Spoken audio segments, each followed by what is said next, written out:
Welcome to How to Decorate from Ballard Designs, a weekly podcast all about the trials and triumphs of decorating and redecorating your home. I'm Caroline. I'm on the marketing team. And I'm Taryn, and I'm a product designer. I'm Liz. I head up the creative team. We're your hosts. Join the expert team at Ballard Designs for tips, tricks, and tales from interior designers, stylists, and other talents in the design world. Plus, we'll answer your decorating dilemmas at the end of each episode. We love answering your questions, so don't forget to email us at podcast@ballarddesigns.net. Now, on with the show. This week, we're delighted to welcome Utah-based designer Caitlin Creer to the show.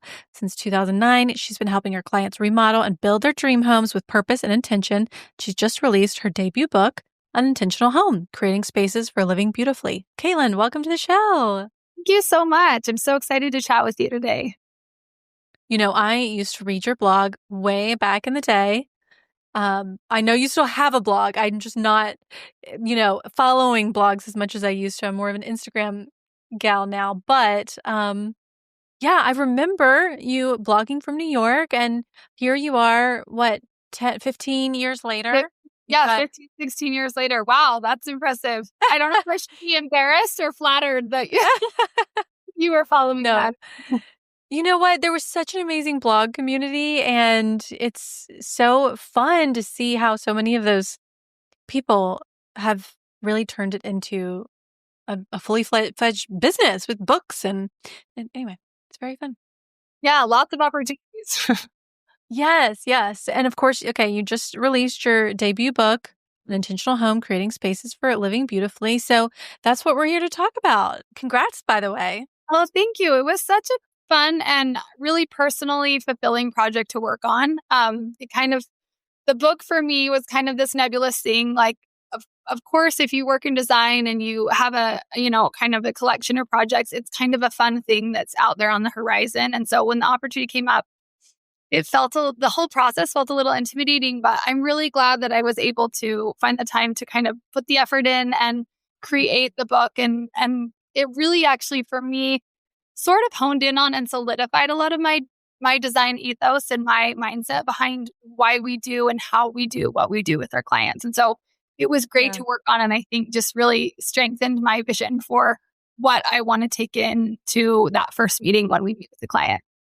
I imagine in your design projects, you're so attuned to like every single detail, and it's a very detail-oriented job. But then a book is a very like high level, almost you kind of have to have like a philosophical point of view. So it's definitely a different gear to be in. Yeah. Do you tell it in a different way? And luckily, I had an amazing editor and publisher at Jumel Press that managed a lot of those details for me, because that is I think the editing process and the writing process is very tedious, but they were able to kind of help make it seamless for me, which I'm so grateful for.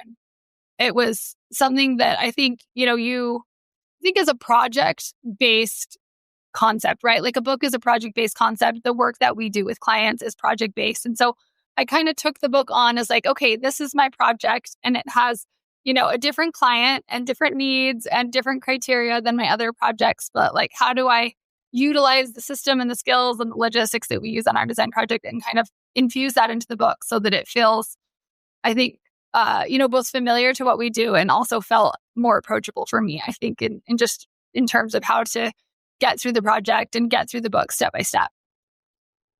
Yeah, when you were writing, where did you start? I imagine that's the hardest part, just getting those first words on the page. Yeah. It's interesting because it's not unlike how we start with a design project. I think for me, I had some general ideas of what direction I might want to take the book and the content. And it definitely morphed and evolved over the process. And kind of, I think things started to solidify and sort of take on a current together. But a lot of times when we begin with design projects, we begin with sort of this high level idea, like what's the vision? Looking at what are other design styles or what are other influences or inspiration that we like. We like the way that this home we saw in a magazine or this space we saw in a book was designed, and taking kind of inspiration from that. And so we did look at that. I looked at other books that I liked and what did I like about them. And that was down from like the formatting to the cadence to the vibe to the style of just, if I'm going to make a book, how do I want to set that up? And there's so many decisions, like a design project. There are so many really tiny, minutia-based decisions that you have to make when you're taking on a book. And so, really kind of getting an overarching framework for the book was where we started. And then we just sort of honed in on that. I would say it was a big brainstorm process to begin with. And from day one, though, I really wanted to leave the reader and kind of leave the book with this overarching idea of make your home your own. And don't be afraid or hesitant or overwhelmed by figuring out what you like and putting the energy into, creating something unique to you in your home. And there's a lot of ways that we do that with our clients organically, sort of things that are baked into our design processes that help us pull that out with the clients and figure out where to put it in the home. But, I think in the day and age that we live, we're just bombarded with constant inspiration and influence. And there's a zillion images that flash across our screens and in front of us, on a daily basis. And so there's so much stimulation and inspiration. And I think being able to separate out what really feels true to you and also just what's personal to you as well. It's interesting when you work with so many different people in my role as a designer and you meet, sometimes people come in really confident in knowing what they want or the styles that they like or what their tastes are or different ideas that they have for their home. And sometimes people come in and they don't really know that. They maybe don't have that sort of clarity or strong opinions about that. And so we get to kind of get on their level wherever they are as the designer in that role and really, I think, work with them to distill that out of, okay, well, maybe you don't have clarity on this, but can we get clarity? Or what are things that you always come back to? Or what's something that's tried and true for you that that you like? Or what's something that's part of your life history or life story? And how can we use that as a building block for what we do with this project? And so I think that it's really fun to get to work with the client in that way and get to understand them and know them on that personal level so that then you can start to find ways to sort of reiterate and integrate those ideas and those stories and those preferences within the design project in big and small ways. And so the book really touches a lot on that, on how we do that, on where that applies, on how that matters. And it's something that can feel real intimidating. I think, again, back to all that inspiration that we have, it can be overwhelming. And so when you can kind of pull back and take a step back and pull out what's true for you, I think in the end, you end up with a home that you really love, that feels more signature, that feels more authentic. And that's really kind of the work that we try to do with our design projects. You talk a lot about the intention in the opening chapter and running with, I guess, a vision that your client has. And that was, you kind of alluded to this just now, but I wanted you to expand on it. I imagine it's even harder to do with someone who doesn't know what their vision is. So what are the, I guess, prompts or questions you ask to try to get to create the vision?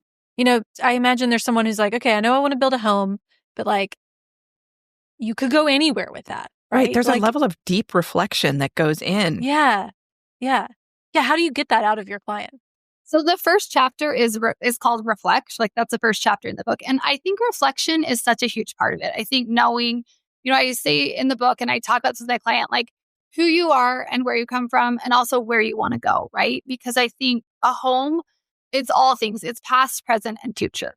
And so we really love to look at that holistically with our clients and say, great, what about the past? What's something about the home that you grew up in that you loved? Or, for me as a child, I really reflect on homes that I spent time in as a young child that left an impression on me. I think about my grandmother's home, and she had a very specific way of decorating, and we didn't call it styling back. They didn't call it styling back then, but she had a very specific way of styling things in her home and colors that she liked, and she really knew her own taste.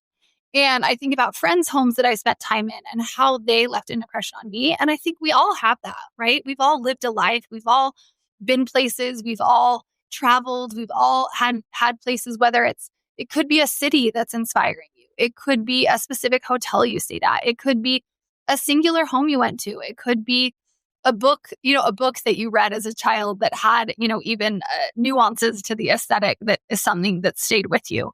It's different for each person, but I think when we take the time to reflect, there are things that sort of feel native and familiar and things that we are drawn to personally.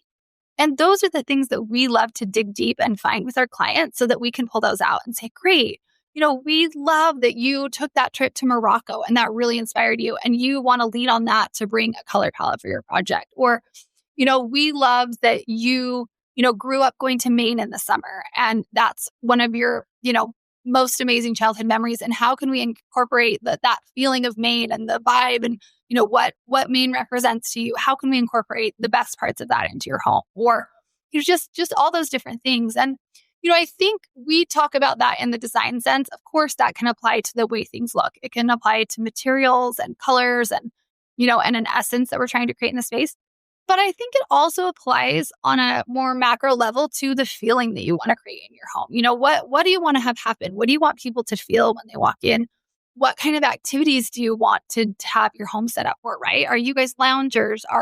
Is the client a reader? Are they someone that loves to do art projects? Are they someone that loves to cook and entertain? Like, what are those values that represent the way that you live? And how do we actually create a space in a home that not only represents that visually, but actually supports that from a lifestyle component, right? And that's not something that's necessarily visible, but it's very, very intentional when you're designing a space with a client and you're looking and you're picking furniture pieces and you're looking at fabrics and where are people going to sit and how are they going to use this space and what are some of the functions and flow of this space. And, I love when clients do have really personal and idiosyncratic things like that we're like, great, you guys are all chess players. Let's create a chess corner in your house. Or, if it's a big family of readers, or, we had a client a couple years ago that she and her husband, their kids are all grown and they love to garden. It's like their activity that bonds them. They work in the garden every day together. And we created these magical sort of garden adjacent spaces for them. And they had the most beautiful vegetable cutting garden in their home, but we really styled spaces both indoors and out that would make that just a highlight of the experience of visiting their home. And so it's really fun to dive into that with a client and get to create something really special for them that on a daily basis or on a regular basis as they're living in their home, they're going to value and they're going to use. And it's going to really be sort of a backdrop for, foundational experiences in that home. Like, I love it. And I love occasionally we'll get messages from clients, and they'll send us their Easter table or, the kids gathered around the fire on Christmas Eve or, I'll get little glimpses into these moments in their home. And I love it so much because that's really what we're designing for. Like, yes, it's so fun to pick all the fabrics and the wallpaper and make it beautiful and memorable and get that perfect cover shot of the space. That's so gratifying and so fun as a designer. But knowing that the space is reaching its full potential from a lifestyle point of view is even more gratifying. And it's really fun to see that come full circle.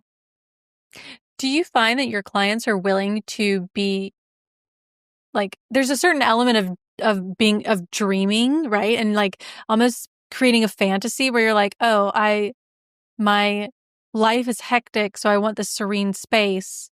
But your life is hectic. So I guess how hard is it to juggle the practical reality of your life with the sort of dream that you're hoping to create and bridge the gap between the two to where potentially you could have both? That's a good question because I think, I grew up in the era of form and function was the phrase that I feel is so, inherent. And we still use that phrase all the time with our clients, the form versus the function.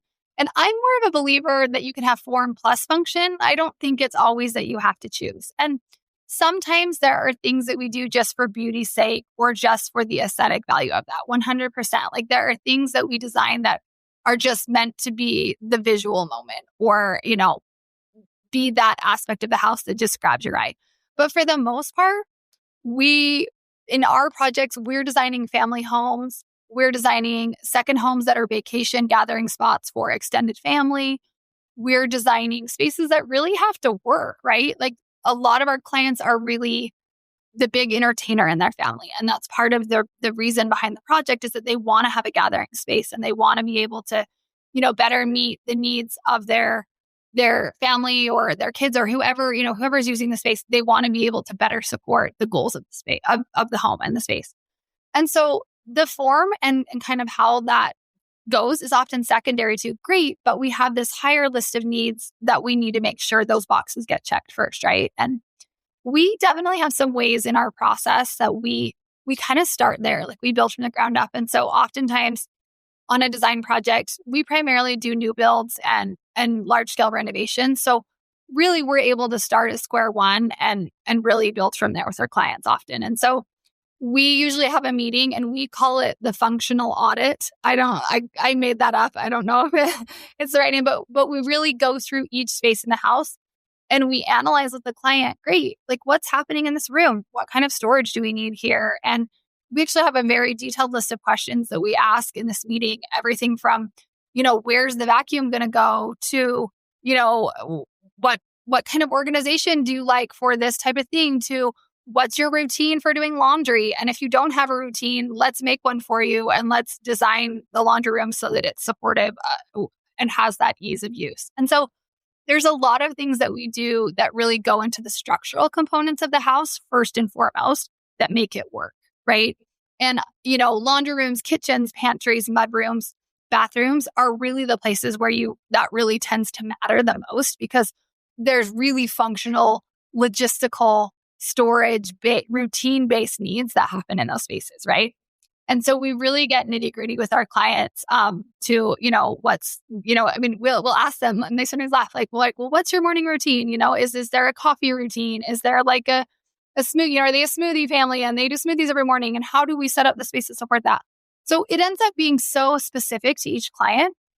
But I think we start there is the point, is that we start with those functional needs and really know what they are and have a clarity on what is going to work best for the space so that when we go to do the actual creative, fun, aesthetic design, we already kind of have these building blocks in that. Like we already know, okay, we need to address these needs. We're not just going to design a beautiful space and then figure out if the needs are going to work.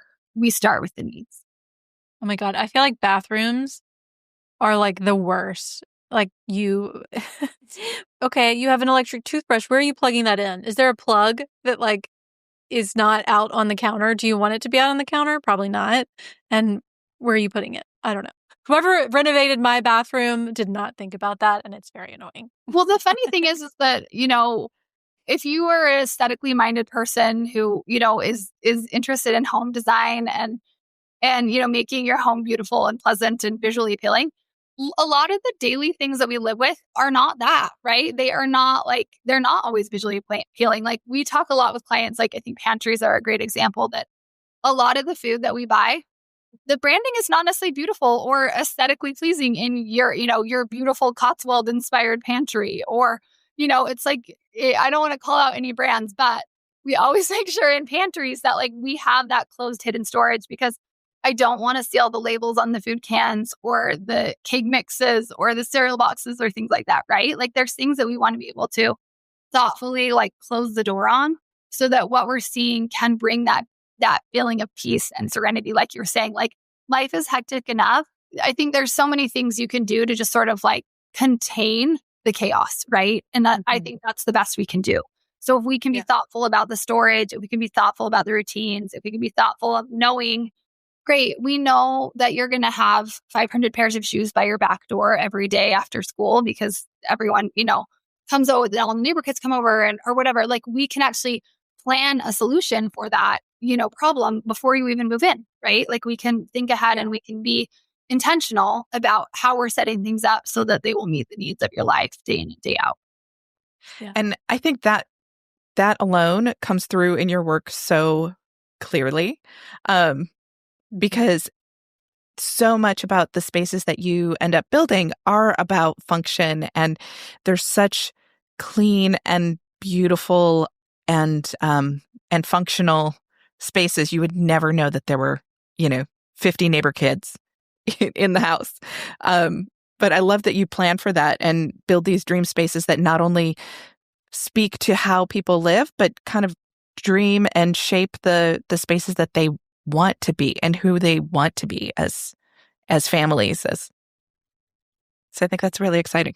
I love that you said that because we often say with our clients, we want our work to be both inspirational and aspirational. And I think that like you kind of touched on that with your comment. I think that it goes to that idea of like, great, what's the reality of the life we're living, but also what do we want to create space for, right? If we want to create space for more family togetherness, if we want to create space, like in my house, we've intentionally created space for snuggling on the couch. The guys still have little children at home and they are snuggly children and they always want to snuggle. And so we literally have multiple spaces in our home that are kind of the snuggling spaces, and they're comfortable seating, and there's a blanket nearby and there's a lamp nearby. And then when one of my kids comes to me and they say, "Hey mom, I want to snuggle," we're not far from a spot where I can just pull them onto my lap. And that may sound a little cheesy, but I think for the phase that I'm in with my family right now, that really is supportive of just those little moments of connection that we're able to have. And what different families need at different phases is totally different. Some people we've had families that were big puzzle families, and we've created these magical puzzle zones for them. Or, like I said, families that are readers, or, like TV is a big part of life, let's be honest.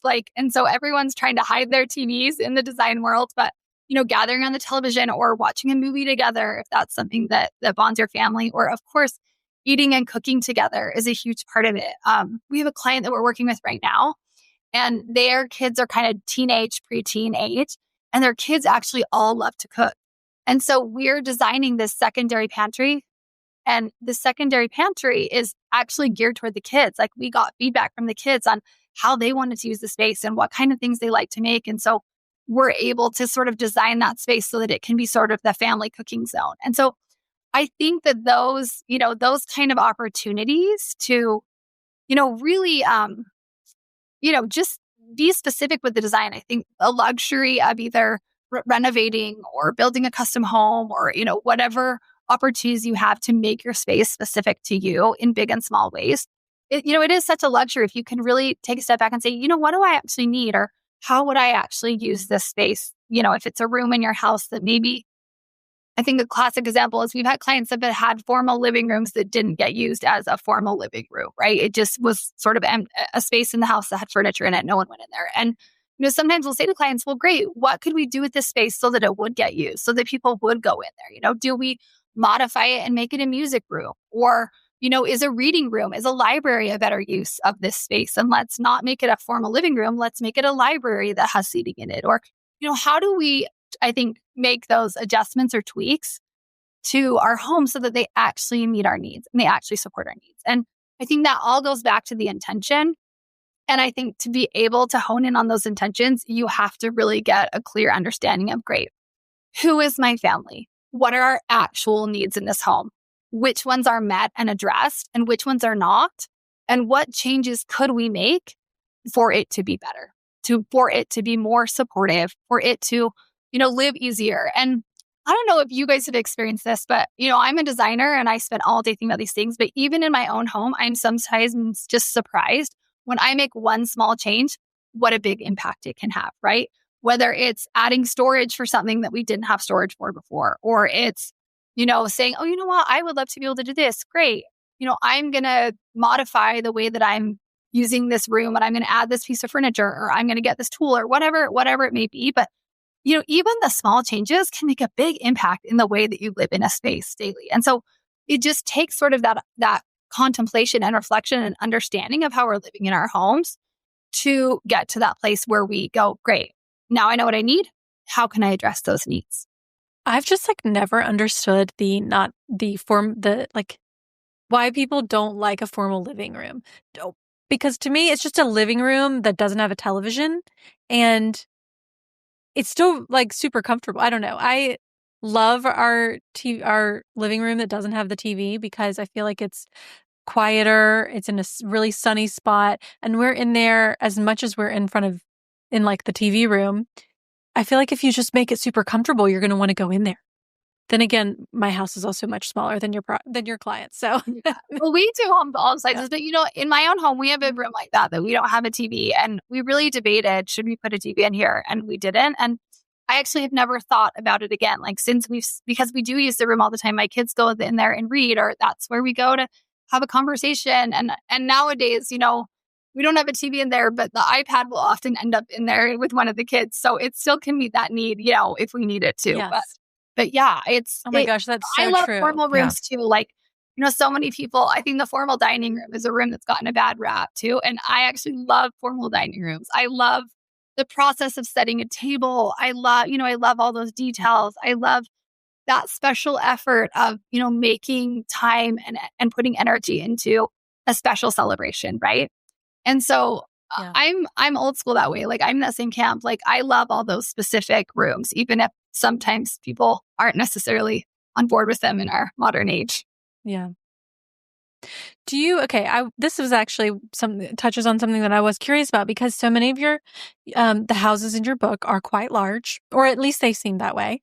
Tall ceilings, and I was curious because they are so vast, and I don't mean that in a bad way, but like they are so large, but they feel cozy.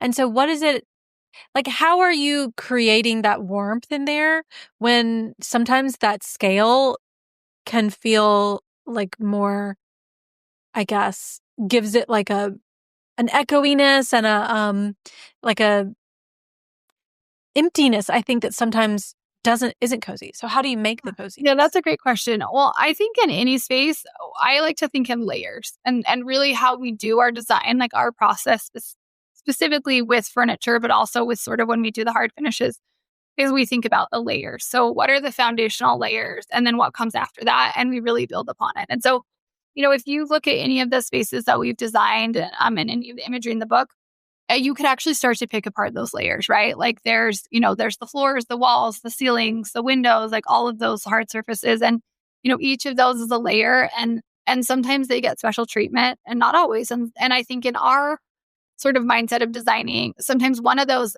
elements is the thing that gets the special treatment and is the highlight. And then the other elements kind of gather to support that. I always say in our process, you need to decide who's going to be the star of the show and who's the supporting cast, right? So in a given room, like maybe a light fixture is the star of the show. Maybe it's a fun pattern chair. Maybe it's a great rug. Maybe it's the view out the window. Like we have many projects that are in these beautiful, breathtaking, nature inspiring locations. And sometimes the star of the show is the view. It's what you see outdoors.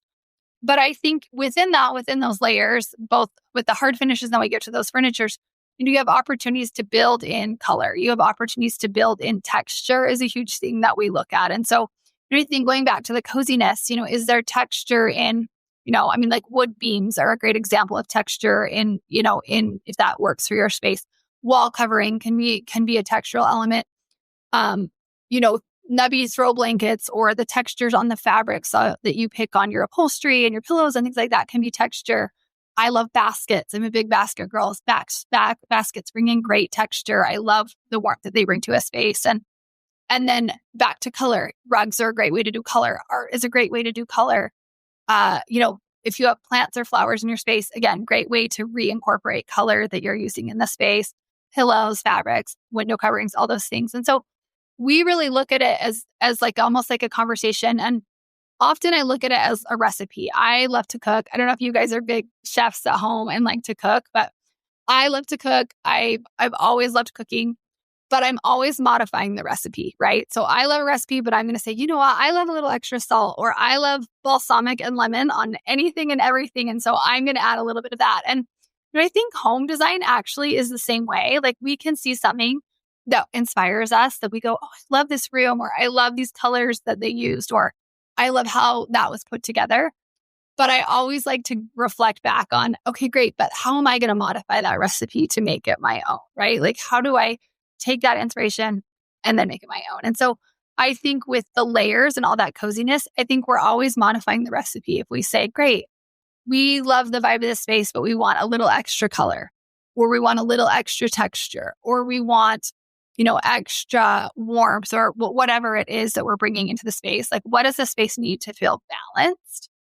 And that, I think, in those big spaces really can add to the coziness. And never underestimate how much those finishing touches are going to add to your space. Like, I always tell people, if I have friends and neighbors who oftentimes I'm not their designer, but maybe they're working on a project, and because we have a relationship, they ask me for feedback or suggestions or advice or things like that. And I always say, if you can let your designer like finish the details, because I think those things like accessories and window coverings and all those finishing touches are really what complete the circle. And I think when you go back to, well, how do we create the sense of hominess and comfort and coziness in these larger spaces? It's because we were able to go to the end of the road in building in those details. And so anyone working with a designer, there's so much that goes into a project like that. And sometimes, the budget is like, great, we got it to this level and now we need to take a pause. I totally understand that. But I think the true value of the designer is as much the last 20% of the project as it is the first 20% of the project. And so I think being able to complete out those spaces and complete the circle really allows you to execute the full vision of a space.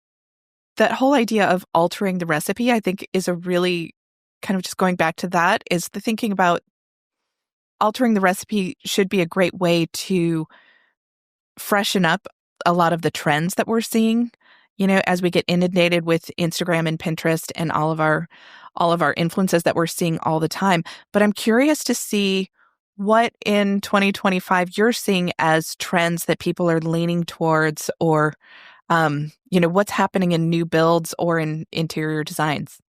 Yeah. So one thing I love that I've seen about the last 18 months is really a return to color and layering in color in a space. And I think it feels really refreshing because I think for a long time we were in this era of sort of neutral everything, white walls, white trim, white everything. And there's a place for that. We do that look in many of our projects. Like there's times that I love that clean, crisp look. But I think people kind of really pared things back. Like they were very spare. They were very simple. They were very clean. And I love that. I love that for certain designs. But I think what started to happen a lot is that just everything looked the same, and so you'd see this image or that image and they all just sort of looked like a cut and paste version of the last thing that you saw, right? And so I love that people are using color again. And for us, using color has looked like doing fun colors on the trim, like the base and casing and doors. Like that's a way that we often sort of creatively incorporate color in our projects, is really looking for sort of those unexpected ways, especially in, rooms that sort of are their own thing that's a contained space. Like an office is a great room to practice, to do color on the walls or color on the trim. A children's room is a really fun space to do something more playful with color, or even like a pantry or a powder room where, you're not in that space constantly, but it's sort of a fun add-on in the experience of the house. And so I love that people are using color, and we're seeing a lot of really earthy and kind of moody colors. So like really deeper, richer tones like ambers and olives and even sort of like burgundy colors and soft sort of coral colors like yellow. Yellow has been like, I don't know, anyone following fashion and you're seeing it at home too. Yellow is like the color of the moment. Yellow's been everywhere. And so it's fun to kind of see how people play with that and different creative ways that people use that. And I'm excited. It makes it fun for me to think about that in our own projects. Like, great, how can we infuse color? How are we going to use color? And really push ourselves to be a little more creative with that as well. If you have kids, color is a must. And for two reasons. First of all, like color and pattern is a stain, camouflage, right? Like things are going to be a little bit more,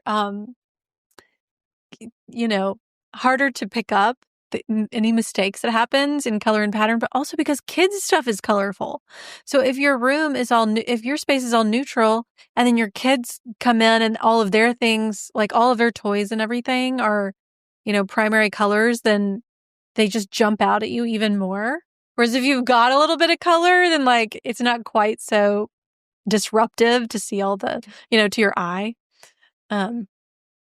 Yeah, I don't know. I think when I started having kids, my approach to color in my house really changed because I kind of was thinking like, I don't want my kid to grow up in like this neutral space. Like they need to see color. Like it needs to be fun. You know what I mean? I don't know. Maybe that was just me. Yeah, I love that. Yeah, and I think, color is a way to express personality too.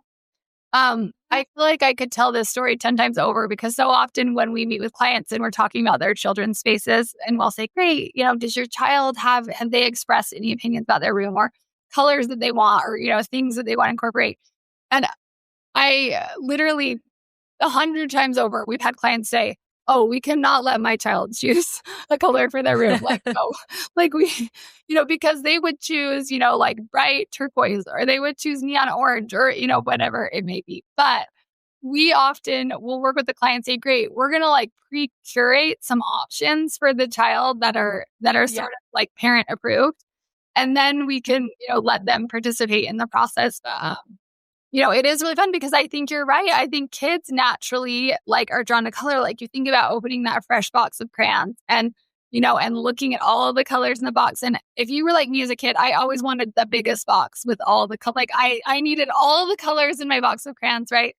And I think I'm still that way as an adult. Like our library, our fabric library, which is like my adult version of my box of crayons now, is just packed full with like way too much stuff. But it's one of my favorite things to go to the showrooms and, pick out those crayons, right? Those samples that we're using and the colors and the patterns and the things that we then bring back with us and use them to create in our design projects. And so, I think it's fun to let yourself be a little bit whimsical with color. And even if you're someone that likes more toned down colors or more subdued colors, like color doesn't have to mean bright and intense and, like flashy. Totally. Like, color can mean a lot of things, right? But I think when we work on a home, we really kind of try to create a cohesive palette that, there are colors that sort of are occurrent throughout the home. And it doesn't mean they're in every room, but it gives the home continuity.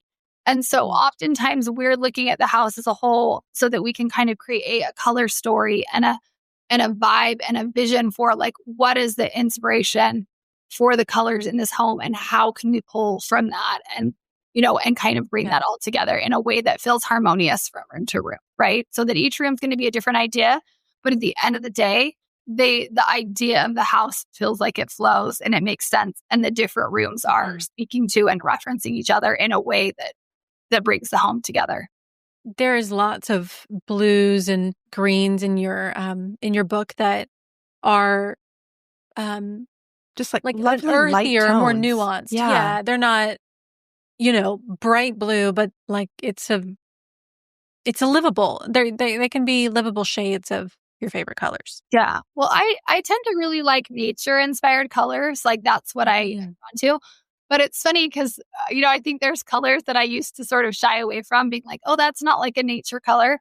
And I think the more you travel to different places or, you have different experiences, I've had to pause and stop sometimes like, wait, that is a nature inspired color. Like, even though, totally. I move away from that color, like it does exist in nature. Right. And so, I tend to like really like natural and earthy colors and, blues definitely are something that we use a lot in our client work. But it's been really fun to branch out more. And a lot of the projects that we're working on currently are a lot more adventurous and fun with color. And it's been, it's fun to challenge yourself as a designer to sort of, always be thinking outside whatever box you had mentally of challenging yourself creatively. And I think, if you look at some of just like historically and even presently, like some of the designers like that are, really celebrated or just doing really cool stuff or unique stuff. And you look at them, it's such an art of the mix, right? And I think some of the most masterful designers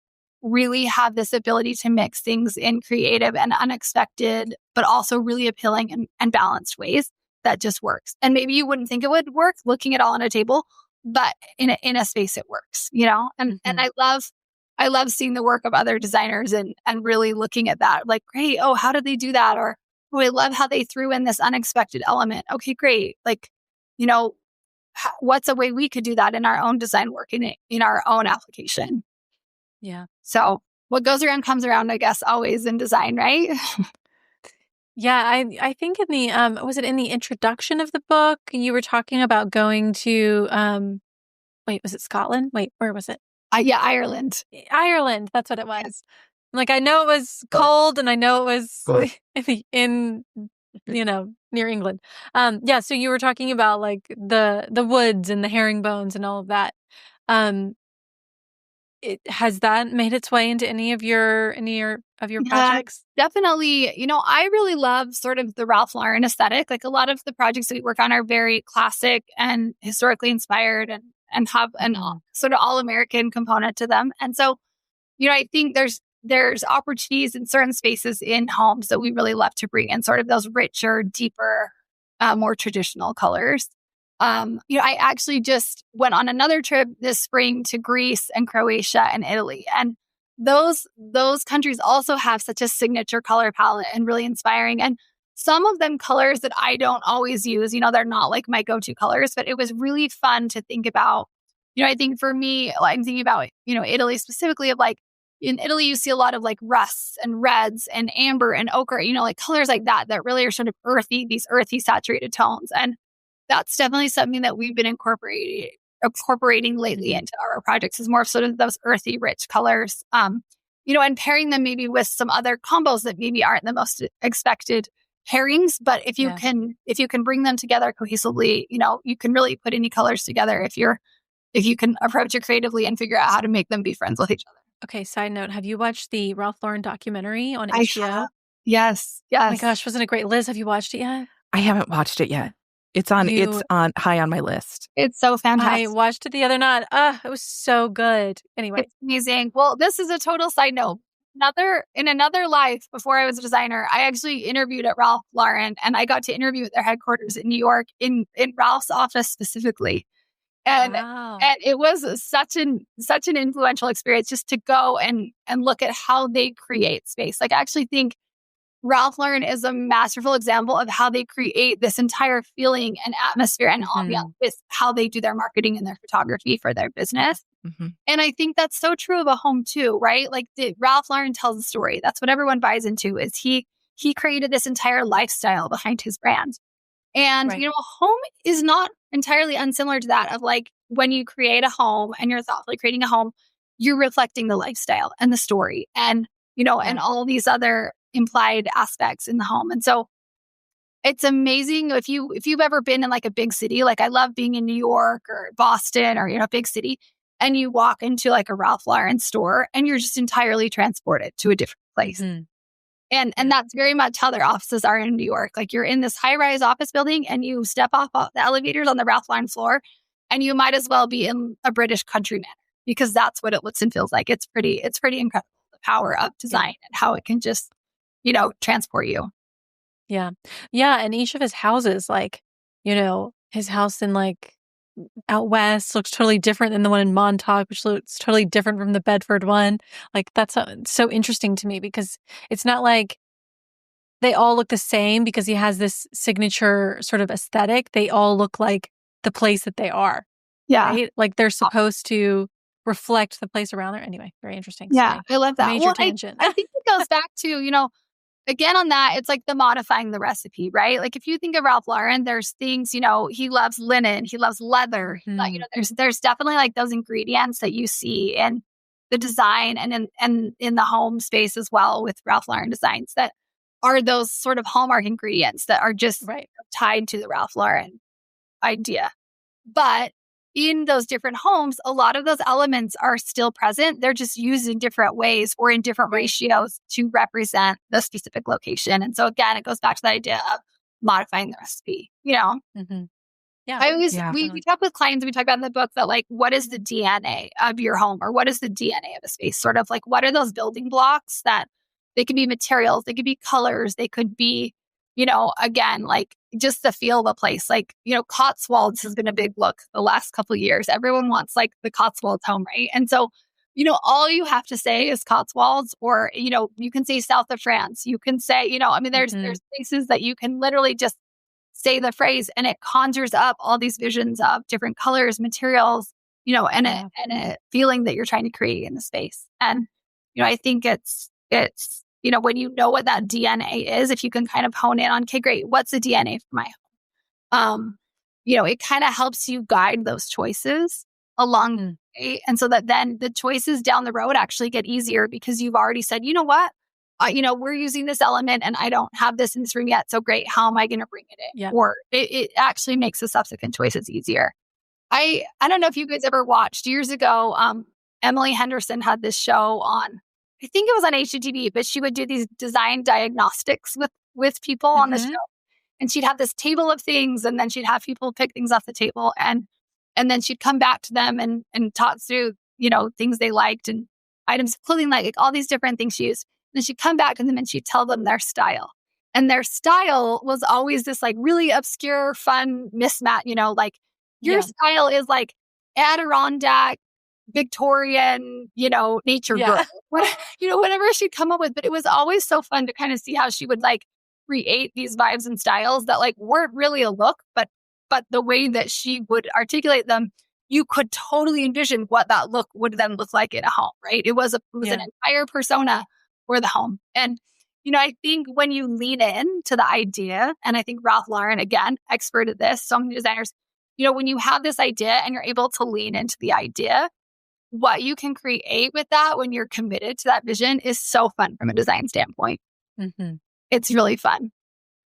Yeah. I love that. That's kind of like style tarot reading. Someone should do that. Yeah. Actually, that's like reading your palm, right? Yeah, I've seen designers out there that do design based on your horoscope, and actually, that's really interesting. But that's so funny. Yeah, it was a delight to get a glimpse at your book and get to read through it. I know that our listeners would really enjoy it. Can you tell everyone where they can find you, follow, and of course, pick up your book? Yes, thank you so much. So my book is available on Amazon to order. The title of my book is An Intentional Home. And it's easy to order on Amazon. I also sell it on my website. I have a shop in Salt Lake City where I live, and then also a website where we sell product and goods and some of my favorite things that we use in design projects, and it's foundationgoods.com. So check it out on Amazon or foundationgoods.com, and you can see more of my work on my website, which is CaitlinCreerInteriors.com, and also on Instagram, Caitlin Creer Interiors. I did see a few Ballard pieces in the book. We do. Yeah, we use a Ballard a lot, actually. I love Ballard. And like I was saying, it's all about the mix, right? And so always on the hunt for just what is the right piece. And one of the things I love about Ballard is there's always a little whimsy. Like I feel like, the design team at Ballard Designs is good about kind of taking a classic idea of a piece of furniture and then making it special. And I think we love that. That totally echoes back to sort of my design philosophy, and with my team, what we try to do is sort of take something that feels familiar and make it a little special. So Ballard definitely checks the box when we're looking for pieces for our project. Thank you. That's so sweet. Yeah, you know what? It's all fun. Design should be fun. So yes, for sure. Can't take it too seriously. Definitely.